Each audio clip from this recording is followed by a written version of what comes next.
Thank you, Ms. President. Dear members, I agree with all of you, but the only solution is to look for an inclusive political agreement. The conflict in Yemen will come only from an agreement from the parts and the big powers who are behind them. That's why we should try to continue promoting dialogue and nudge all sides to support the United Nations-led peacemaking efforts. We have to continue leading the humanitarian response, including the unimpeded humanitarian access.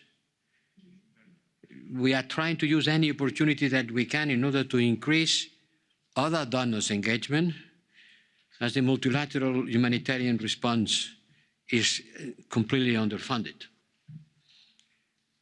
I can assure you that we are doing our best.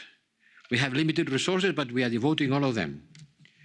And we are using our influence with Saudi Arabia, with Iran, and now together with the Biden administration, I think that we can put more pressure in order to stop this war by proxies, because Yemen is a war by proxies. Saudi Arabia and Iran and the other actors in the region. And yes, it is as awful as you can show through pictures and any kind of material that we already know. The figures are really terrific. I was talking the other day with my friend Miliband, the head of the ONG Rescue, about this catastrophic war and the humanitarian consequences. We, as the European Union, we have a role to play.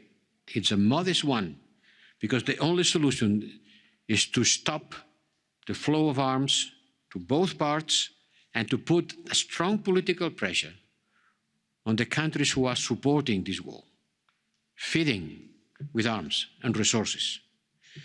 The last decision of the administration Trump, declaring the Houthi rebels a terrorist organization, for example, I'm sorry, someone will say that I am criticizing the decision by the US. Yes, I am criticizing this decision taken by the Trump administration in the last minute, because it was going to create a lot of problems to the supply of resources and food to the people in high need. And happily, this decision has been reconsidered by the new administration. So more political engagement, and more financial resources, and more pressure on the actors. This is, in practical terms, what we can do and what we are trying to do until the limit of our capacities. Thank you. Dziękuję bardzo. Zamykam debatę. Głosowanie nad tym punktem odbędzie się w czwartek.